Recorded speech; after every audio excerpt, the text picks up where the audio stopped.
Feeling friends is this concept that I came up with laying in bed one night.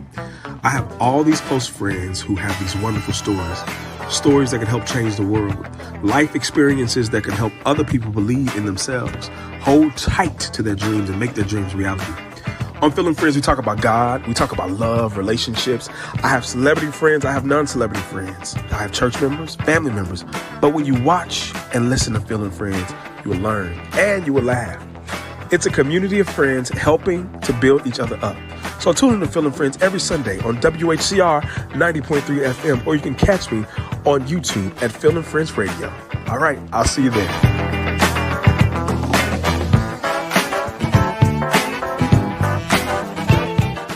WHCR 90.3 FM, the voice of Harlem. What's up, everybody? It's me, Phil, and I'm so happy to be back live on air with you, my friends. Listen, I've got a great guest on. I have Anthony Brogdon. He has a new book entitled Black Business Book, over 200 facts with emphasis on the history of Black business in America from the 1800s to the 1860s. And I found this book fascinating. I think he's a historian, a freedom fighter, and he's bringing awareness to our cause. So without further ado, I'm going to bring Anthony Brogdon to the stage. What's up, brother Brogdon? Oh, good. Hey, how you doing? Nice to be here with you. Man, thank you so much for coming on air. You know, I have to tell the people how I know you. It's a small world, but your brother Mark Brogdon is one of my mentors. And I didn't tell you this before, but I went to Dubai with your aunt Joanne. Oh, okay. Yeah. So you're all in the family. Man, let me tell you, and she came out to hang out with me in Harlem before as well, but maybe a couple years ago. And it's so weird. We were on a trip. We had the list of people on the list. And I said, it was Joanne Brogdon. And I said, she has to be related to the Brogdon. Yeah. And she was like, yeah, those are my nephews. I was like, your nephews. So it's a small world, man. So it's happy to see you. Yeah, no, good to be here, man. Yeah, that is real coincidental. Plus the part about how when you saw the flyer at the Harlem Y, you called Mark and said, who is this guy? Well, I knew who you were, but I said your brother is. But I thought that's the gym I go to, and we're right here in Harlem, and at the historic YMCA. And I need to hit the gym this week. I've been feeling kind of down, but yeah. So you have a book signing that you're doing there. So let's tell the audience that now.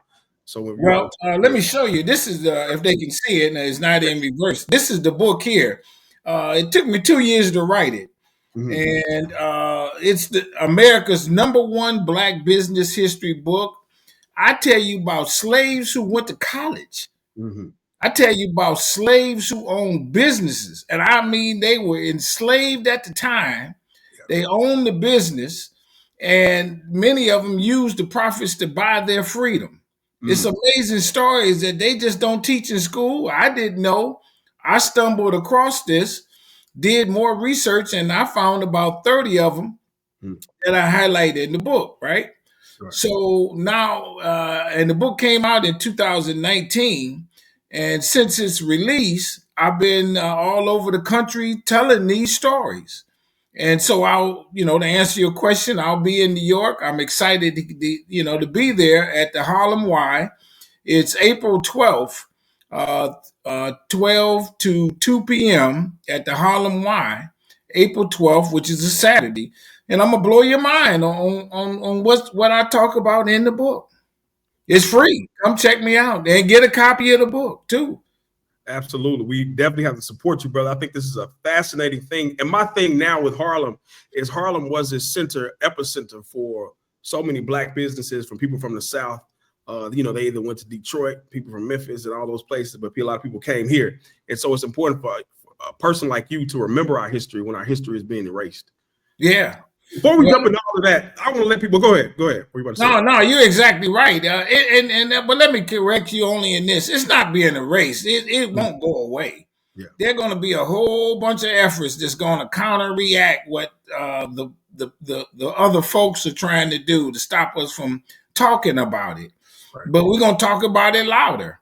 Right. And because we know how it inspires us, it motivates us, and it allows us to do greater things, knowing the level of the playing field that was set by ancestors. Absolutely. And it's so important. I mean, I was fascinated. So when I'm doing my research on you, I'm like, oh, this brother's just like me. He's all in the movement. Um, but for some part there is, and we're going to talk about this later. I feel like it is being erased because people don't talk about it as much as they should. Now, for me, Brother Brogdon, for me, you don't notice I'm a fourth generation HBCU college graduate. My parents told me you got to understand your history. And so when you come to different places, people, oh, we don't need to talk about it as much. Oh, why are you so proactive when it comes to your people? But I believe we should be, because you don't find other races who don't really push.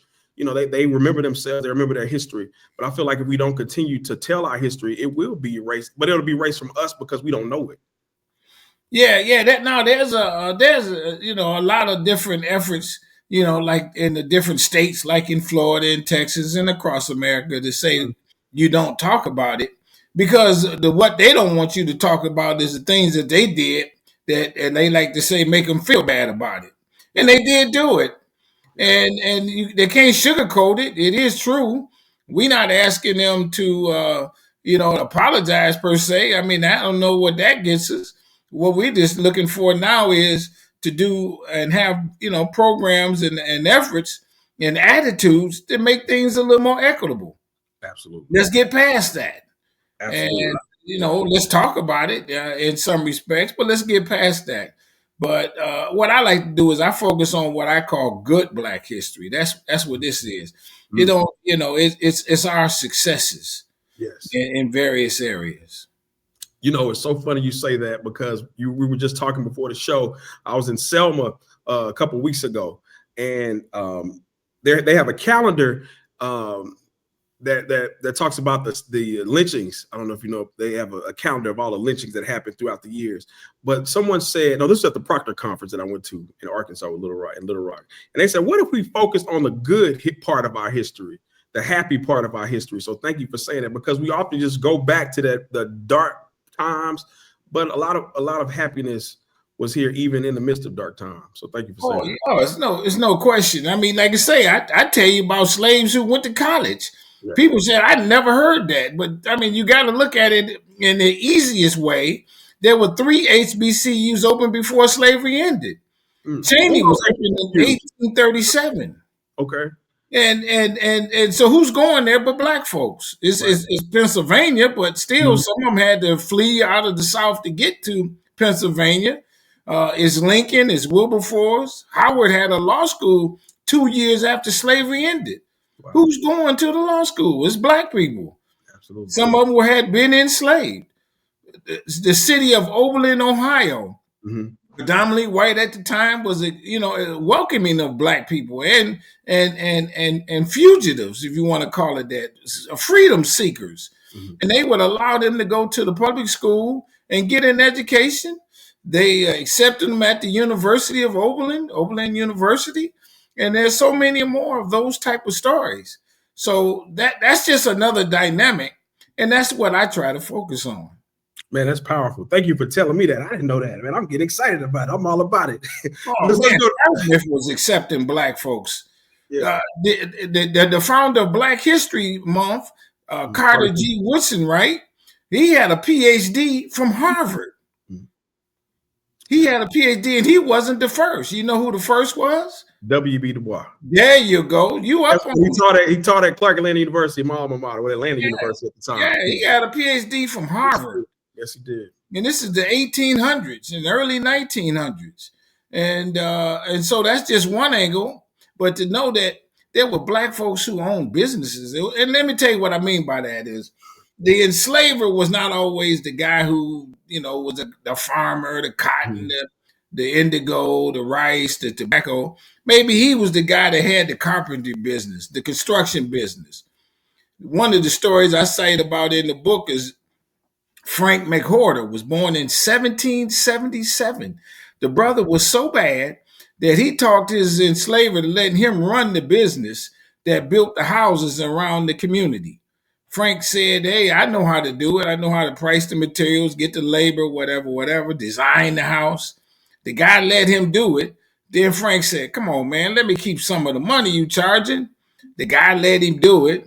Frank made so much money, he bought he bought, some people don't know this, there were enslaved black people who bought their freedom, paid whatever the enslaver thought was, what he wanted to charge. Frank bought his freedom and the freedom of 18 other people. Wow. They call him Free Frank. That's his nickname. Frank. And then brother Frank was so bad, he left the town he was in. He moved up to Illinois. He bought land, and he's the first black to incorporate his own town called New Philadelphia, Illinois. Wow. It's these kind of amazing stories that we don't focus on or don't know. They don't know maybe some of the people in the school, so they can't teach it. Right. And that's what I'm trying to do. Man, you just inspired me. I'm trying to figure out how we can get your book in these schools in New York City, man. That's what you need to focus on. And I would love for it to be. And the book not even expensive. I just want people to have it. It's not expensive at all. So we got to figure out how, we can talk about that off. Now I want to switch. I want you to talk more about these incredible stories, but I want to go to your parents and your background. The first page of your book, you say, I want to thank my parents for giving me the wherewithal to believe in myself. I want to thank my brother for telling me to keep the faith. And I want to thank my kids for doing well. And I want to thank my special friends for listening to my rant. This was a powerful statement to me. I don't know why. It just really touched me. And I think about your parents, your dad, who's a brother in Alpha. I believe he's around the same age as my grandfather, which is, and I see that you all, take care of him. And I've seen your beautiful mother who's passed on. I want to talk about that relationship. Your mom was beautiful. Your parents are a nice couple, but they raised some special kids. What was that family life like for you growing up in Detroit?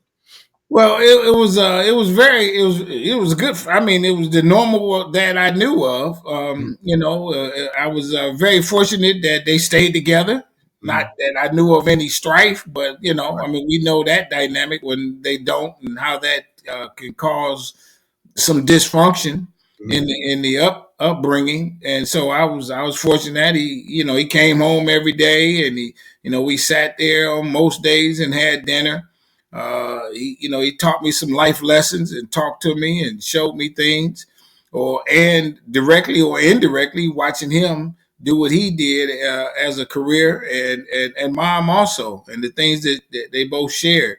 And so it's very very special to me to know that they were who they were, and that they found each other, and that they were able to instill some of those qualities in me and also in my brother, and within the family, because the family watches what's going on among other family members. And so hopefully that dynamic helped some other family, cousins, what have you, and friends like yourself who saw that.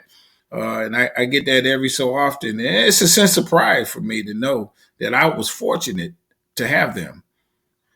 What high school did you go to in Detroit, if you don't mind me asking? I don't mind you asking. This is the high school of my pride. I actually was fortunate enough to go to that famous Cass Tech High School. It was Cass Tech. Okay. Yeah, I have a lot of friends from Detroit, man. In Atlanta, it was Cass Tech, Renaissance, and it was a country day school that all the rich kids used to go to out there. Yeah. Now, when I was at school, Renaissance wasn't open, so it was Cass Tech. That and for those who don't know, Cass Tech was a magnet school for the whole city. Okay, you had to qualify to get in. They had, even in high school, they still do. They had curriculums. So if you wanted to figure out later in life, you wanted to study science or engineering or heating and cooling or arts or business, they had curriculums that you would then be allowed to, take even more classes to focus on that, on what you might want to do in life. And that was good, because I went to school to be an accountant. Okay. And so even in high school, I took some accounting classes, which prepared me for, studying that in college. And also in my freshman summer, I got a job at a CPA firm, and which was kind of amazing, but I knew some accounting, from high school. And so I went in a little bit ahead of the game, because in college as a freshman, I hadn't taken any classes. Those are just, those other courses. So I was a little ahead of the game in that regard. And what school college did you go to? I went to Oakland University. Oakland University is a predominantly white school. It's about 45 minutes outside of Detroit. Okay. And so I didn't go far. A little known school, and the short story was the guy came to the school one day, the recruitment officer, and said, "You want to go to college?" I said, "Yeah." He said, "You can go to Oakland, and we're not even checking grades." Oh wow. And yeah, and they had a special program for black students, call it like summer support. Mm-hmm. And I took up on it because 2 weeks after graduation from high school, I was living in the dorms. Really? So I was away from home immediately. And I just, began to be an adult 2 weeks after high school in some respects. You had to grow up. Now Yeah. I bring up Detroit because for me, Detroit is such a fascinating place. We're in a different space now in Detroit. But I ask you about your parents because they grew up in that time where everyone was migrating to Detroit, I would say, right around that time. But the Black Power dynamic, you have that black businesses. I mean, I'm just thinking about like, you got Motown, but everybody was doing well. My friends would say everybody had a Cadillac and a fur coat in Detroit because of the fact that black people were doing well. What was that like with the black businesses there, and how do we get back to that community of, hey, let's keep the black dollar in the community like it once was in these towns, or even before integration, we kept the black dollar going, right? Yeah. No. Detroit is a special town, is, and always will be. And one of the big things was that the people who worked in the plants, Mm-hmm. for the automotive companies, it was a decent living.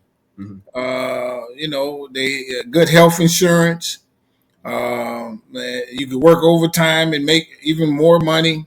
And you know how black folks do. Once we, start making a little money, we're gonna buy a Cadillac, and because we got the money to do it. They selling them here in Detroit, probably maybe a little less expensive than other places.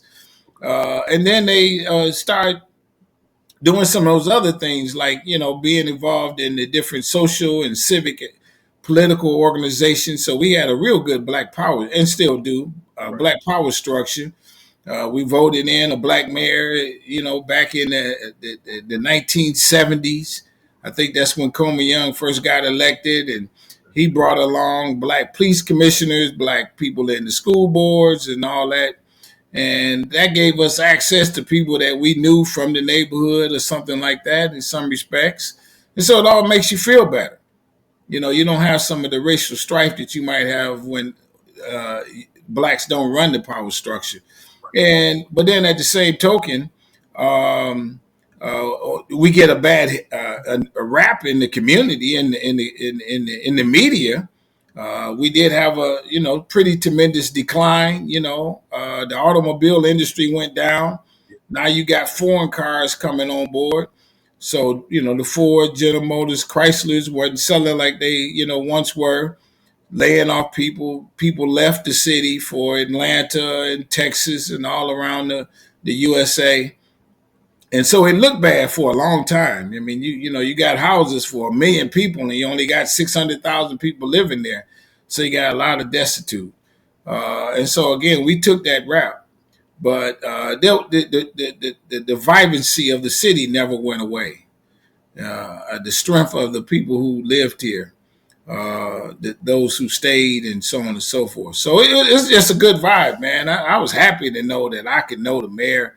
If I went to a dinner or something like that, he was, he'd be there and be some approachable, so on and so forth. And that's just a different dynamic than other places. Did you know Aretha? Did y'all hang out? No, I will admit I did get invited to one of her birthday parties. Oh, did you? Okay, cool. Yeah, I did get invited. I didn't know, I didn't know her personally, but I was personal friends with one of her bodyguards. Okay. Yeah, and I always ask people that from Detroit. I don't know why I do. I always do. Yeah. No, I didn't know her, personally. But I mean, if I was see her, hey, how you doing? Like anybody else. Right. Yeah. Let's get back to this book because it's so powerful. And I want to go back to some of the points that you were making about the good part. What are the good aspects of this book that you could tell our audience that we really should remember that we don't know? Like I didn't know about Cheney University. So what are some good facts? Well, there are a lot of them. I could cite some of the people, and I'll cite some of the stories out of New York that seeing that you're in New York. One of them is there's a sister named Hannah Elias. And Hannah Elias at one point was a prostitute. But she met a guy, he, gave her some money. She took the money and invested it in real estate, bought a lot of property up in Harlem, and was known at one point as the wealthiest black woman in America. Hannah Elias. Hannah Elias, Elias, Hannah. We talk about her in the book. Let's see, Frederick Douglass, when he escaped, the first spot that he went to was New York. There's a landing called Frederick Douglass Way in the downtown area of New York. That's where Frederick Douglass landed. Harlem was not initially a neighborhood for black people. It was for white people because those apartment buildings are luxurious. And then what happened is there's a guy named Philip Payton who was in real estate during the time of the Depression, black guy, and he talked to the landlords and said, hey, you got these big fabulous buildings. White people are not moving there. Let's make it where black people can. And we can kind of chop them up, make them smaller, do some renovations, so on and so forth. And that's how Harlem became a black town.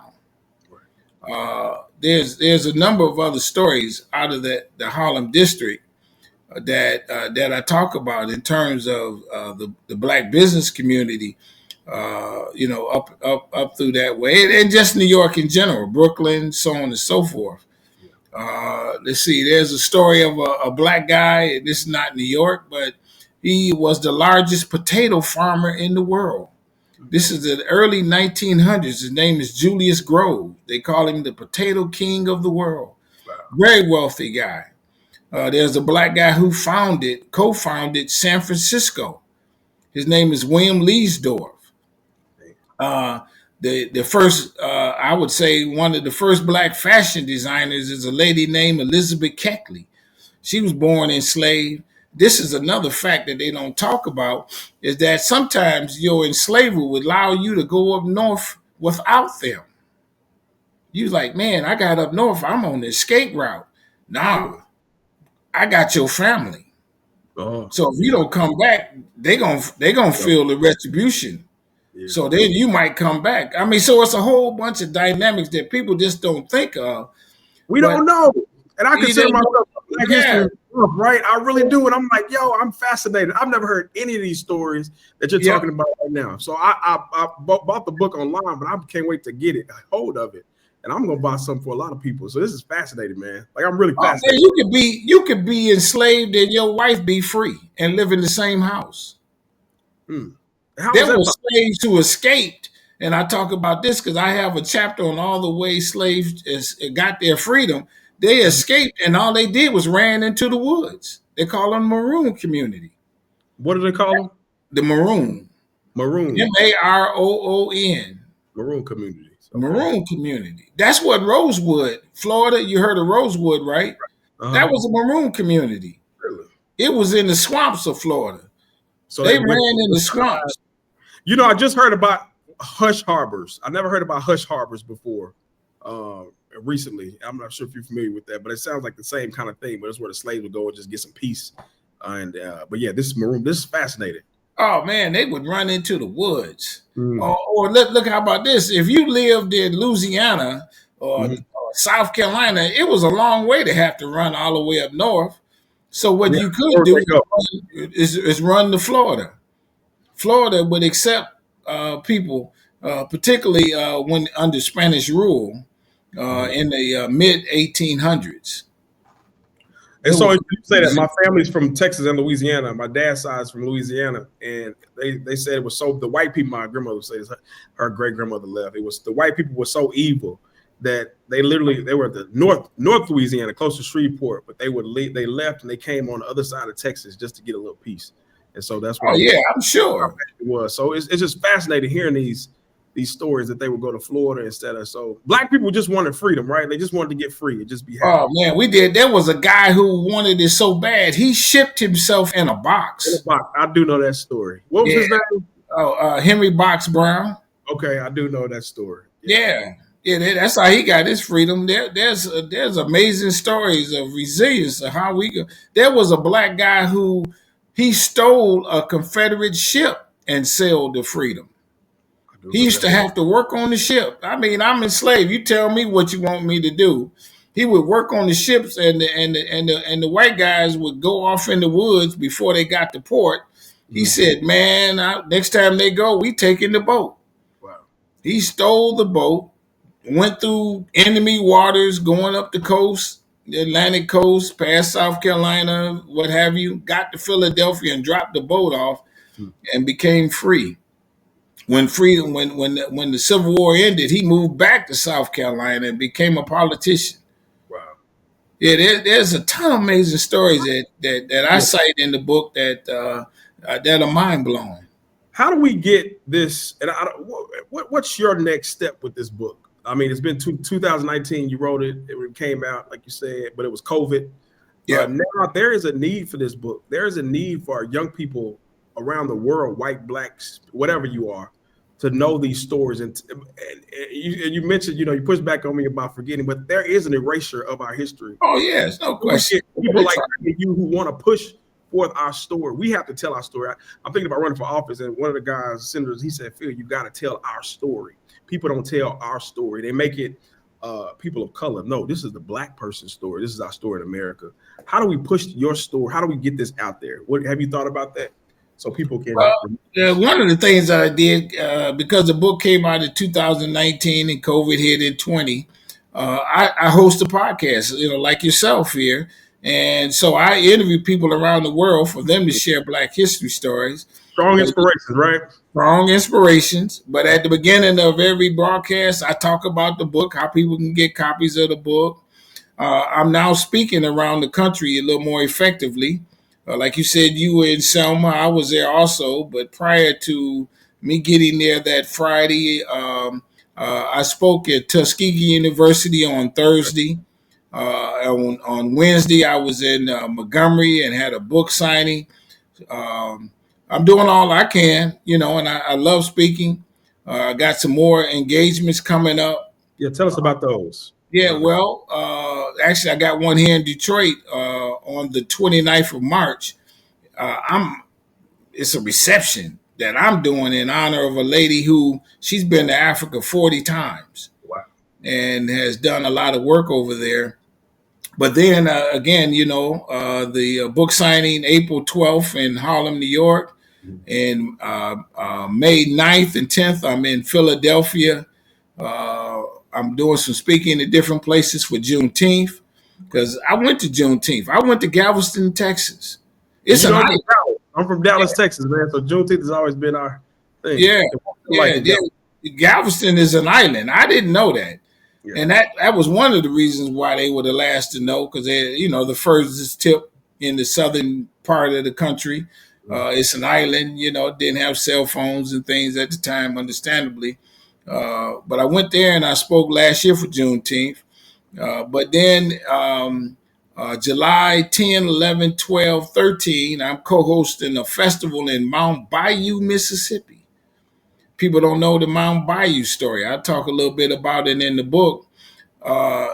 The plantation that the black folks were on nearby in Mississippi, the enslaver was maybe you might say a kind of a decent guy. I don't know how brutal he was, but he did allow them to learn how to read and write and operate businesses within them, in their community. When he died, his brother took over, who was head of the Confederacy. So it went from one extreme, let's say, to another. Wow, yeah. When slavery ended, they all ended up in this same community called Mount Bayou. And so I invite people to come on down. It's their annual anniversary of the founding of the town, which is that Saturday. But on that Thursday and Friday, we're going to have sessions. Books will be everywhere. I'll do some talking. But other people will talk about black towns across America, not just in Mississippi. A lot of them are in Texas and Oklahoma. Had a whole bunch of black towns, which is really what Tulsa was. It was just a black township in terms of the black neighborhood and some of those others. So they're going to talk about that. And then in August, I'm at the library on Martha's Vineyards. Okay. Hope to be at the caucus and say, I mean, you just go to my website, everybody, Tell which us the is website business. and tell us how to buy the book. Tell us everything right now. Yeah, buy the book on this businessintheblack.net. Business in the black dot. Businessintheblack.net. Because when you're in business, that's where you want to be, in the black. And the red is unprofitable. Yeah. And so that's the play on words. That's the website. Any final thoughts for us? Thank you so much for coming on. I have been enlightened, brother. I mean, I didn't know Mark, had this other brother like this, man. I appreciate this. And I've got to get your book out to everybody. And I told you about my church here at Abyssinian. I'm gonna get the book there and some other places. And I'm very excited about this. And I look forward to meeting you in person. So give us any final thoughts. I appreciate you having me on. I mean, and us meeting and you having the excitement you have and being you who you are. A lot of times, like, we say we're losing the black history. No, we're not. We got people like you that are keeping it alive. You got your show. You telling people about it. You walking around looking proud and strong and stuff like that. Man, black people, you ain't letting it go nowhere. That's so right. Those within the earshot of who you can talk to, they hear your efforts. And so I'm excited, that you had me on and that you want people to know. Come meet me when I'm in New York. I'm looking forward to it. And like I say, it's that Saturday, April 12th at the Harlem Y. It's free to get in. Might have a little food, see what we can do. But without that, you get a chance, and I'm going to tell you some of these stories. And then you get an autographed copy of the book. Very, very reasonably priced. So you can buy more than one. Absolutely. Because I don't want them in my basement. I want them in your hands so that you know this information. This is a part of, I'll even go as far as to say it's kind of a part of my ministry. Yeah. It's my movement. You talk about, I'll leave you with this. I spoke in Florida.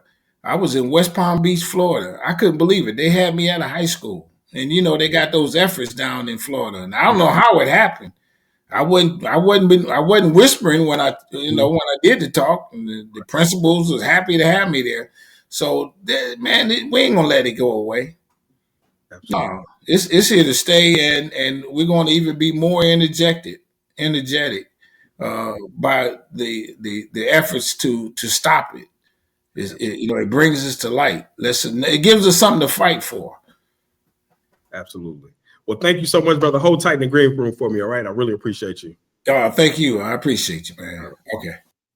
I want to say thank you to my guest, Anthony Brogdon, for coming on. Listen, you got to get his book, Over 200 Facts, with the emphasis of history of Black business in America. It's called The Black Business Book by Anthony Brogdon. He's going to be here in New York, in Harlem, at the Harlem YMCA, April 12th, 12 to 2 p.m. You're listening to Phil and Friends. Don't forget your history. The ancestors are proud of Brother Brogdon. We thank you so much for coming on air. You're watching Phil and Friends. I'll see you guys next time right here. Same time, same place. I'll see you next time. Peace.